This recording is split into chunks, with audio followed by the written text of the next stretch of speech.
Listen here, you're losing money right this second and you don't even realize it. While you're watching this video, people are closing deals on the only two SUVs that are actually worth it under $60,000. And the worst part? These people are snagging the best units on the market while you're sitting there unsure. But relax, because in the next 20 minutes, you're going to find out exactly which SUVs these are, why they're unbeatable, and most importantly, which one is perfect for your wallet and your lifestyle. And look, one of them has a secret that dealerships don't want you to know. Before we continue, subscribe to the channel right now and hit that notification bell, because every day I bring you information that can save you thousands of dollars on your next purchase. And drop in the comments which SUV you've got your eye on. I'll respond to each one of you. Now tell me something. Have you ever spent hours browsing sales sites, wasted weekends visiting dealerships, heard 1,000 different opinions, and still don't know which SUV to buy? Yeah, I know exactly how you feel. I went through that when I was looking for my first SUV. It was weeks of intense research, comparing spec sheets, reading owner reviews, watching YouTube reviews, talking to trusted mechanics. It was an exhausting process that taught me a lot about the used SUV market in America. And you know what I discovered after all that journey? That among so many options, only two models really stand out when we talk about value for money, reliability, and durability in the under $60,000 range. I'm talking about the Honda HR-V from 2015 to 2018 and the Mitsubishi Outlander Sport from 2014 to 2018. But listen, it's not just pick anyone and you're done. There are crucial details that can turn your purchase into an excellent deal or a huge regret. Everyone knows the HR-V, that SUV that became a craze in America. Modern design, spacious interior, fuel economy, and the Honda name carrying weight. It's the kind of car you see everywhere, from mall parking lots to middle-class neighborhoods. Now, the Outlander Sport is the one that surprises people who don't know it. It's got a more rugged feel, a panoramic sunroof that'll blow anyone's mind, and finishing that feels like a higher category car. It's the type of SUV that makes people ask how much you paid when they find out it cost less than 60 grand. But there's an important detail almost nobody talks about. These two cars, even with over 100,000 miles on them, are still excellent deals. And I'm going to prove that to you with real data, experiences from American owners, and information I collected during months of research in the domestic market. So settle in, grab some coffee, and come with me on this complete breakdown. Let's start with the HR-V, America's sweetheart. This SUV hit the domestic market in 2015 and simply revolutionized the segment. Honda nailed it by bringing a car that mixed youthful design, accessible technology, and that Japanese reliability everyone knows. And look, this isn't dealer talk. The numbers prove it. The HR-V's engine from 2015 to 2018 is a 1.8-liter that delivers 141 horsepower. It might seem low on paper, but in practice, this engine is a real warrior. It gives you that immediate throttle response that makes a difference in the heavy traffic of LA, New York, or Chicago. And when you hit the highway to head to the beach on a long weekend, it doesn't let you down. Now pay attention to this detail that's pure gold. Even with over 100,000 miles on the odometer, this engine keeps performing like it just rolled off the lot. I've talked to several owners here in America, people who use the car every day for work, who take long trips on weekends, and the answer is always the same. The HR-V's engine simply doesn't quit. As long as you do preventative maintenance right, changing oil with Mobil 1, Castrol, or Pennzoil every 7,500 miles, using top-tier gas at Shell, Chevron, or Exxon stations, this engine will be with you for a long time. And speaking of maintenance, here's some valuable info. The HR-V's maintenance cost is pretty affordable compared to other SUVs in the same category. A complete service at an authorized Honda dealer runs around $400 to $600, depending on what needs to be done. But if you know a trusted mechanic who specializes in Hondas, that cost can drop to $250 to $350. Replacement parts are easy to find in any mid-sized American city, and that makes all the difference when you need quick maintenance. The CVT transmission deserves its own chapter. A lot of people are prejudiced against this type of transmission. They say it's fragile, problematic, expensive to fix, but the truth is quite different, at least in the HR-V's case. This transmission is super smooth, feels like the car is floating on the pavement. No jerky gear changes, no jolt when you accelerate. It's a driving experience that reminds you of much more expensive cars like the BMW X1 or Audi Q3. And here's something interesting. In the European market, the HR-V comes with a 6-speed manual option. But here in America, Honda decided to bring it only with CVT. Why? Because Americans value comfort and practicality, and this transmission delivers exactly that. Especially in the chaotic traffic of big cities, where you're in that stop and go, the CVT makes a huge difference. Your left foot thanks you at the end of the day. About the HR-V CVT durability, the numbers are impressive. There are owners with over 125,000 miles who've never changed the transmission fluid, just topping it off when necessary. Of course, I don't recommend that. The ideal is to change the CVT fluid every 40,000 miles to guarantee longevity, but this shows how robust this setup is. Now let's talk about something that hits every American's wallet: fuel consumption. And here, the HR-V shines.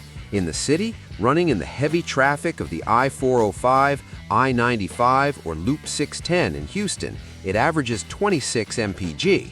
But when you hit I-5, I-80, or I-10 heading cross-country, it easily reaches 34 mpg. That's fuel in your veins, especially considering we're talking about an SUV. Let me do quick math for you to understand the impact on your wallet. Say you drive an average of 1,200 miles per month, half city and half highway.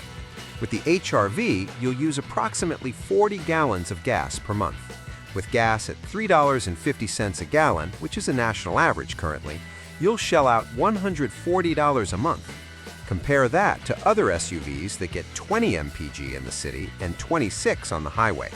The difference at the end of the year is over $500. That's money in your pocket. Now I'm going to tell you about the interior space, which is another point where the HR-V surprises. Honda managed to work magic with this car.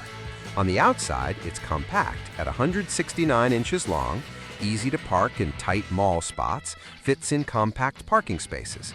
But when you open the door and get inside, you feel like you're in a much bigger car. The rear legroom is generous. Adults over 6 feet tall sit comfortably without their knees hitting the front seat. The trunk has 24 cubic feet with the seats up, which is enough for a week's groceries for a family of 4. 2 large suitcases, sports equipment. But here comes Honda's masterstroke, the Magic Seat system. This is pure genius. The rear seats fold in multiple configurations. You can fold them flat for maximum cargo space, reaching 58 cubic feet. You can flip the seat bottoms up to carry tall items like plants, a bicycle standing up, furniture. It's that versatility that makes the HR-V perfect for those weekend trips to Home Depot, Target, or IKEA. You fit things you'd never imagine in a compact SUV. And speaking of practicality, the HR-V has something that seems simple but makes all the difference in daily life. Lots of storage compartments. The center console is deep, fits your phone, wallet, sunglasses, key fob.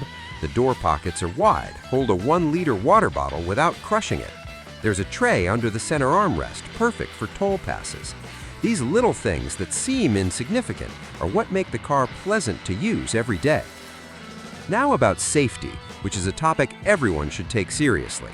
The 2015 to 2018 HR-V comes standard with dual front airbags, side airbags, and curtain airbags. It has electronic stability control, traction control, ABS with electronic brake distribution. The higher trim EXL adds a rear-view camera with dynamic guidelines, which is a godsend for parking in tight spaces and avoiding those silly bumps that cost hundreds at the body shop. The IIHS gave the HR-V good ratings in most crash tests. It's not perfect in all categories, but it's a car that protects you well in an accident. And that peace of mind when you're driving with your family inside is priceless. When you're on I-95 with crazy drivers weaving through traffic at 80 miles per hour, or driving in snow and ice in winter in states like Michigan, Minnesota, or Colorado, knowing you're in a safe car makes all the difference. Let's talk numbers now. How much does a good used HRV actually cost? A 2015 model in good condition with around 100,000 miles is in the $13,000 to $16,000 range, according to Kelley Blue Book. A 2018 with lower mileage can reach $22,000 to $25,000, depending on trim and condition. These are attractive values considering everything the car offers in terms of reliability and practicality. And here's important info for market appreciation. The HRV holds its value exceptionally well. It's one of those cars that depreciates slowly, which is great for you as a buyer in the medium term. When you decide to sell in 2 or 3 years, you won't take a big hit. And here's the best part. The HRV is super easy to sell. You post it on AutoTrader, Cars.com, or Facebook Marketplace on a Monday, and by Friday, you already have 3-4 serious interested buyers calling, wanting to schedule a test drive. It's a car everyone wants because everyone knows it's reliable. But this high demand also has a downside. The HRV used market is super competitive. Prices are firm, there's not much room to negotiate. Sellers know they can get what they're asking for because there's a line of interested buyers. So if you find a good HRV at a fair price, don't wait too long thinking you'll find something better. Chances are that unit will be sold by the next day. Now let's move on to the other contender, the Mitsubishi Outlander Sport. This one is the underdog that surprises. While the HRV is everyone's darling, the Outlander Sport is that car people discover and think, wow, why didn't I know about this before? It's got a more robust vibe, looks like a miniature Pajero, has strong Japanese SUV DNA in its veins. The Outlander Sport's engine is a 2.4-liter that delivers 168 horsepower. Notice the difference, it's 27 more horses than the HRV, and you feel that in practice. When you step on the gas to merge onto the highway, when you need to pass that semi doing 55 miles per hour on a 2-lane road, when you're climbing a steep grade in the Rockies or Appalachians, the Outlander Sport responds with more authority. It's that extra confidence the engine gives you in situations where you need power immediately. The transmission is also CVT, but Mitsubishi's has a different calibration than Honda's. It's slightly more responsive to throttle input, feels a bit more sporty. Some people prefer this more direct feel, others prefer the HRV's extra smoothness. It's a matter of personal taste. But one thing is certain, the Outlander Sport CVT is also super reliable when properly maintained. And speaking of maintenance, here's a crucial detail. The Outlander Sport's maintenance is a bit more expensive than the HRV's. A complete service at a Mitsubishi dealer runs around $500 to $700. Replacement parts are also slightly pricier and a bit harder to find in smaller towns, but nothing prohibitive. In any city with more than 50,000 people, you'll find parts without major issues. And the good news is this car breaks down less, so you end up spending less on unexpected repairs. Fuel consumption is the Achilles heel of the Outlander Sport compared to the HRV. In the city, it averages 23 mpg. On the highway, it reaches 29 mpg.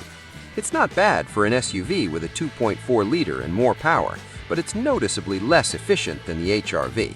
Using the same calculation as before, 1,200 miles per month, you'll spend about $160 a month on gas.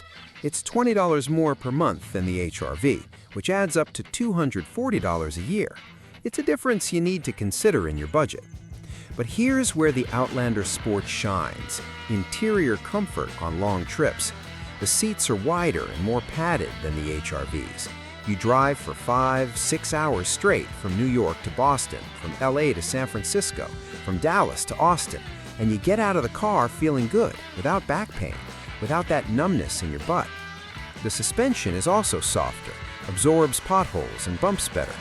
On American roads that aren't always perfect, especially in states like Michigan or Pennsylvania with harsh winters that destroy pavement, this makes all the difference. Interior space is generous. The trunk has 21 cubic feet with seats up, slightly less than the HRV, but when you fold the rear seats, you get 49 cubic feet. It's enough for a family of four's luggage for a week's vacation, camping gear, or a Costco run where you bought everything on sale. And the rear legroom is also good, though not as impressive as the HRVs. Now here comes the Outlander Sport's big differential, the panoramic sunroof. This is an optional feature that came in higher trims like the SE and GT, and man, it transforms the car experience. On a sunny California day, a pleasant spring afternoon in the Carolinas, a mild summer evening in Colorado, you open that huge sunroof and the car becomes an open-air experience. The kids in the back love looking at the sky, stars on night trips. It's that premium touch that makes the car feel more expensive than it really is. Another important point is the AWD option. Some Outlander Sport versions came with all-wheel drive, which is a huge advantage if you live in states with snow like Vermont, Wyoming, Montana, or if you like going off-road on dirt trails, camping in national parks. The AWD system isn't for extreme off-roading, but it handles light trails well, gravel roads, muddy areas after rain. It's that security when you need to venture off the pavement a bit. On safety, the Outlander Sport also comes well equipped. Dual front airbags, side airbags, curtain airbags as standard, electronic stability control, traction control, ABS with brake assist. Higher trims add features like blind spot monitoring, rear cross-traffic alert, which are safety features that cost nothing and can save you in a tight spot. About market appreciation, the Outlander Sport also holds its price reasonably well, though not as much as the HRV. A 2014 model in good shape with 100,000 miles is in the $10,000 to $12,000 range on KBB. A 2018 with lower mileage can reach $16,000 to $18,000, depending on trim and options like panoramic sunroof and AWD. These are very attractive values, considering everything the car offers in terms of equipment and comfort. And here's valuable info for you researching. The used Outlander Sport market isn't as hot as the HRVs. This is good and bad at the same time. It's bad because when you sell, it might take a bit longer to find an interested buyer, maybe 1 or 2 months. But it's good because when buying, you have much more negotiating power. Sellers generally accept offers. There's good room to haggle. While with the HRV, you can lower the asking price by at most $1,000 to $1,500.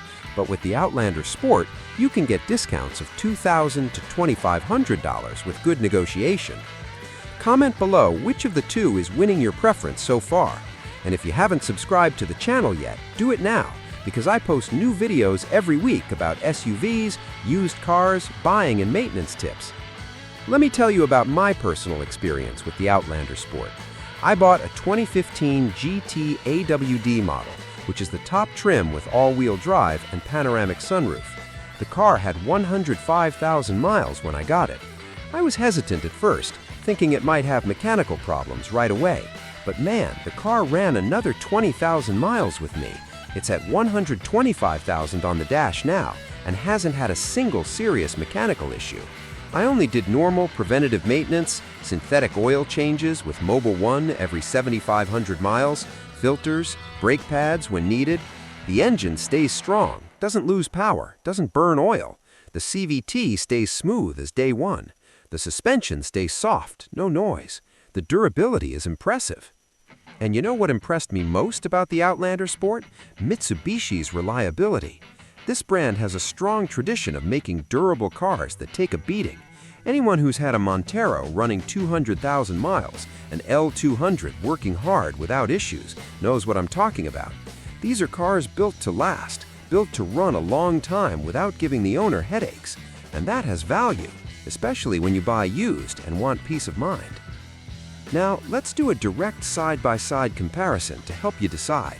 If you value mainly fuel economy, easy quick resale, wide service network spread across America, and a more modern urban design, the HRV is definitely your choice. It's the right car for people who drive a lot in the city doing the daily commute, who need a practical, reliable car that doesn't give headaches, who want something any neighborhood mechanic knows how to work on. It's ideal for young families with small kids, for someone buying their first SUV, for those who value practicality above all else. Now, if you prioritize comfort on long highway trips, interior quietness so you can talk easily, soft suspension that doesn't beat you up over bumps and potholes, extra power for passing and climbing, and that distinctive panoramic sunroof that impresses everyone, the Outlander Sport is for you, without a doubt.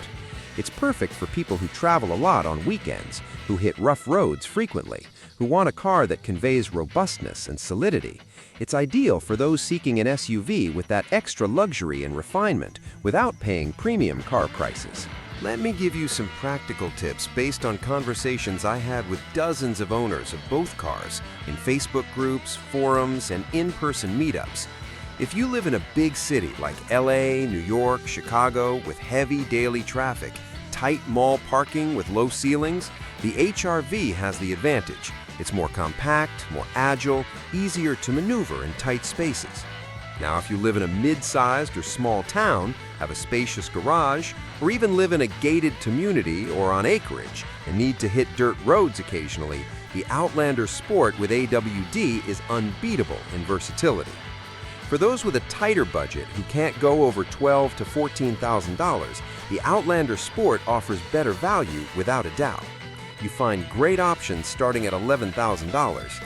The HR-V, due to absurdly high market demand, rarely drops below $15,000, even with high mileage. So if you have up to $14,000 to invest, your Outlander Sport options in good condition are much better than HR-V options. Now I'm going to give you a pro tip that few people know. If you're between the two and can't decide no matter what, do this practical test. Rent each one for a weekend from rental companies like Enterprise, Hertz, or Budget. You spend $60, $80 per day. For the weekend, it's about $200 total, but you get the real, complete experience of driving each car, taking a trip, testing it in your real daily life, feeling the comfort, hearing the engine noise, feeling the steering. Then you'll know in practice, in your gut, which of the two fits you better and your real needs. And speaking of fit, there's a super important factor many people forget: emotion. A car isn't just an Excel spreadsheet. It's not just a spec sheet with cold numbers. You need to look at the car and feel like that's the one. Feel that thrill of ownership. You need to sit in the driver's seat and feel good, feel at home. You need to imagine your family inside on vacation trips, your friends getting in for Sunday barbecue, and then you'll know which one speaks louder to your heart. Now comes decision time. After everything you've seen here, which of the two makes more sense for your reality? Which fits your available budget better? Which better meets your daily needs? Which makes you happier just imagining it in your garage? Think carefully, analyze the pros and cons, talk with your family. There's no rush on this decision. And let me give you one last piece of friendly advice. Never buy a car on impulse. Never buy because the seller is pressuring you, saying there's another interested person coming tomorrow morning, or because it's the last unit at that price, or because the ad is going offline. Buy when you're absolutely certain it's that car. Buy when you've visited at least 4 or 5 different options. Buy when you've negotiated the price well and gotten a reasonable discount. Buy when you've done a complete technical inspection with a trusted mechanic. The used market has constant supply every day. There will always be another good HR-V for sale. There will always be another Outlander Sport in good condition appearing. So don't panic thinking you'll miss the only opportunity of your life. The right opportunity is the one you find at the right time, with the fair price, with the car in proper condition, with an honest seller. Thank you so much for watching all the way through. If the video helped you in any way, drop that like to support the channel. Subscribe now and hit that notification bell, because every week there's a new video with valuable information about SUVs and used cars. And comment below what your final choice was. I want to know your decision and why. Big hug, and see you in the next video.